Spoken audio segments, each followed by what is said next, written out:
Bonsoir à tous, merci de nous retrouver comme chaque soir en direct sur KTV.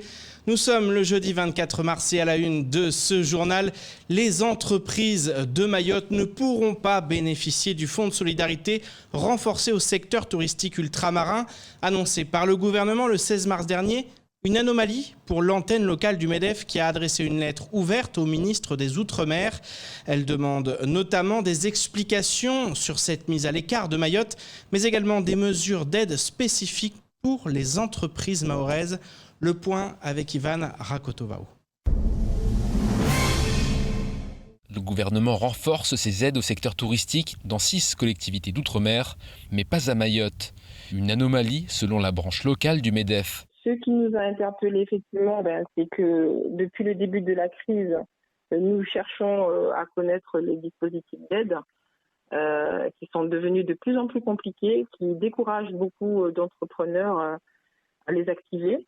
Donc quand nous avons vu passer ce premier décret où Mayotte est exclue, bien sûr ça nous a interpellés. Donc nous demandons aujourd'hui des explications, quels sont les critères d'exclusion. Le décret en question, daté du 9 mars, concerne les entreprises du commerce de détail et de la réparation et maintenance navale.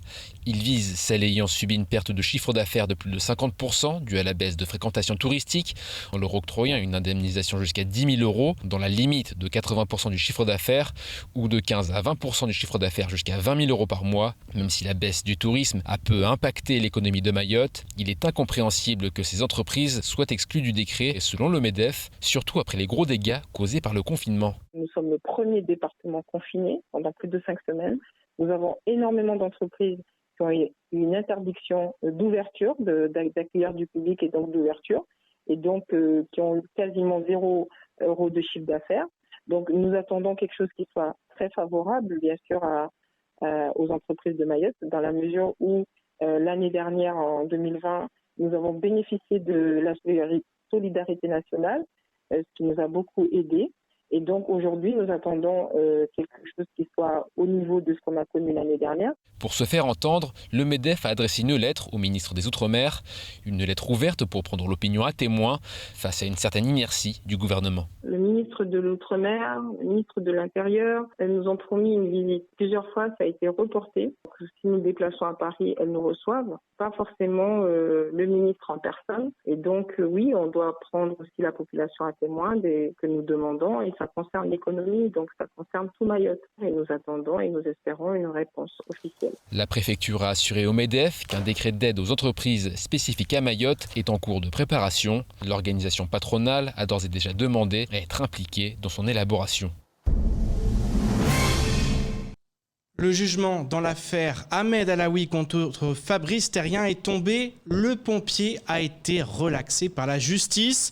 Il était poursuivi par l'ancien directeur du SDIS pour diffamation après la diffusion de publications le visant sur les réseaux sociaux. Mais le président du syndicat SNS PP PATS ne compte pas en rester là.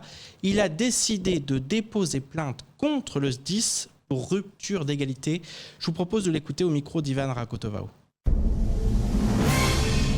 Aujourd'hui, la justice a tranché. Moi, je tourne la page avec M. Terrien, mais je veux porter quand même plainte parce que dans cette affaire, il y a plusieurs faits qui se sont déroulés. J'ai été convoqué en conseil de discipline dans une procédure totalement inconnue sur laquelle je n'étais pas consulté. La présidente elle a l'obligation de m'écouter et d'écouter M. Terrien. Elle s'est fiée qu'aux faits rapportés par M. Terrien pour m'envoyer en conseil de discipline.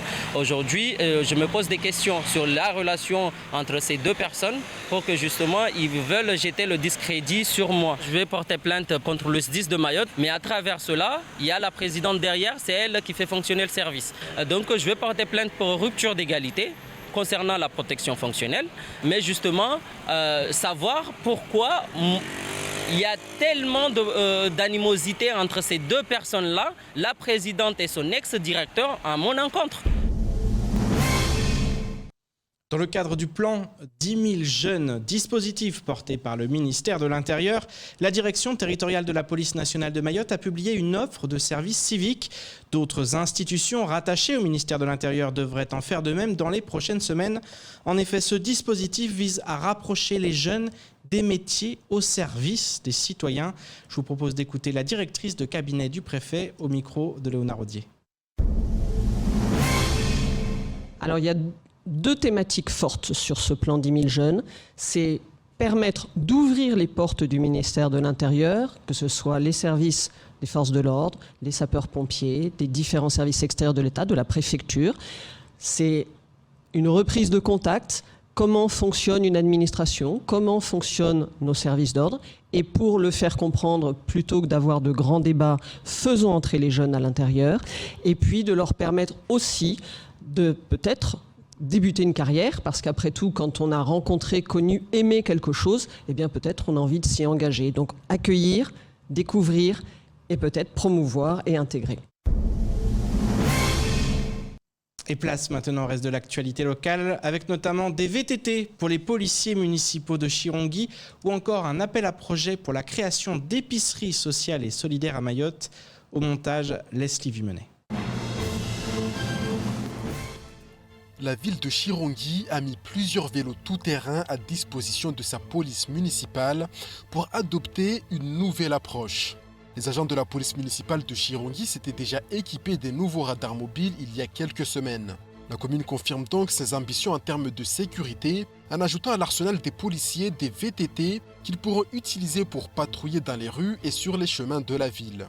L'objectif à terme est d'équiper et de professionnaliser ces agents. Selon le maire de Chirongui, Saïd Adanouni, c'est une nouvelle approche de la surveillance. On ne voit pas les mêmes choses qu'à pied ou en voiture et surtout, c'est un lien direct avec les commerçants et les administrés. Le premier édile souhaite rendre la ville plus sûre en mettant l'accent sur la sécurité et la lutte contre les problématiques que peut rencontrer notre département. Une loi du 11 février 2016 relative à la lutte contre le gaspillage alimentaire fait de l'accès à l'alimentation un droit fondamental et irrévocable.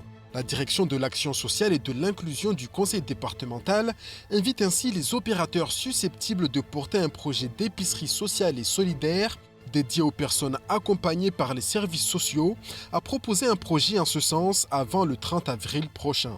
Ces épiceries devront créer un environnement convivial favorisant les rencontres et les échanges. Chaque opérateur devra proposer un projet spécifique présentant le mode de fonctionnement, d'approvisionnement ou encore les activités sociales qu'il proposera à ses bénéficiaires. La structure sera libre de signer une convention avec les grandes surfaces et de demander son habilitation au département. Les projets retenus feront l'objet d'une convention d'objectifs d'une durée de 3 ans et d'une convention financière annuelle. Le conseil départemental prendra en charge 40% des dépenses d'installation. Le Conseil de la culture, de l'éducation et de l'environnement a été créé en 2004 à Mayotte. Placé auprès du conseil départemental, il assure un rôle consultatif et peut se saisir de certains sujets. Le CCEE Mayotte a ainsi décidé de se pencher sur les conditions de mise en œuvre du dispositif Continuité pédagogique initié par le rectorat de Mayotte pour limiter les cas de décrochage scolaire. Durant le confinement, la fracture numérique a augmenté les risques de décrochage. Le Conseil de la culture, de l'éducation et de l'environnement souhaite donc que le département de Mayotte engage les moyens nécessaires en vue de doter les élèves et jeunes en situation de précarité d'équipements informatiques de base. D'autres engagements sont incités, à l'instar de contribuer à la généralisation de l'implantation de bornes Wi-Fi dans les quartiers afin de desservir les zones enclavées et difficiles d'accès, ou encore inciter les jeunes qui disposent d'un smartphone ou d'un iPhone à utiliser les applications dédiées à l'enseignement. En cette fin du mois de mars, les secteurs de l'hôtellerie et de la restauration ne sont toujours pas autorisés à recevoir du public à Mayotte. Cette mesure affecte également les étudiants en formation dans ces filières qui ne peuvent plus effectuer de stage en entreprise. Nous nous sommes rendus au lycée polyvalent de Kaweni, notamment spécialisé dans les métiers du goût et des saveurs, afin de comprendre comment l'établissement ainsi que ses élèves s'adaptent face à la situation. Un reportage signé Jaïdi Maoulida.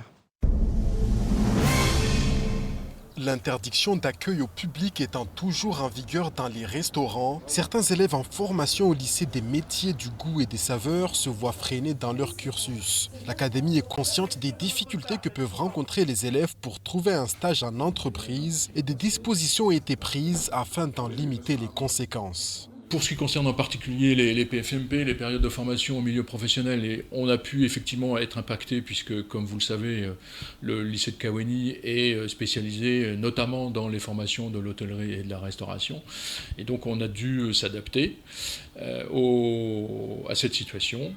On a pu décaler certains stages. La réglementation nous autorise également à les réduire. Mais on espère tous que la situation va revenir rapidement à la normale. Les livraisons et ventes à emporter dans plusieurs structures permettent encore aux cuisiniers de trouver des stages en entreprise. Cependant, la donne est bien différente pour ceux et celles spécialisés en service. Si, c'est très compliqué parce que, comme vous savez, les restaurants, ils sont fermés. Donc, c'était très difficile pour trouver des stages. Nous, les serveuses, moi, j'habite au sud. Et au sud, il n'y a pas beaucoup de restaurants. Je suis obligée de venir à Mamoudzou. C'est vraiment difficile parce qu'on doit faire le stage pour valider notre bac cette année. La période de formation en milieu professionnel est donc requise pour l'obtention des diplômes. Le proviseur de l'établissement tient à rassurer. Il rappelle que le lycée est polyvalent et que tous les élèves ne sont pas confrontés à ces difficultés. Il y a une grande diversité des formations et les formations générales n'ont pas de stage en entreprise. Et puis nous avons également une filière de CAP accompagnement éducatif petite enfance et un bac pro soins à la personne. Je peux vous annoncer qu'on vient de confirmer pour la classe de terminale à SSP, le départ en stage en métropole dans quelques semaines. Donc vous voyez, ça fait partie aussi de l'adaptation que l'on a pu mettre en place. L'établissement comporte aussi un CFA et parmi les 120 étudiants en apprentissage, 24 le sont en restauration. Le chef d'établissement a affirmé que la totalité de ses apprentis sont suivis et qu'ils sont tous au sein d'une structure actuellement. Et c'est la fin de ce journal. Merci de nous rester fidèles sur KTV. Demain, je vous donne rendez-vous dès 19h, comme chaque soir, pour tout connaître de l'actualité locale. Excellente soirée sur Quasi.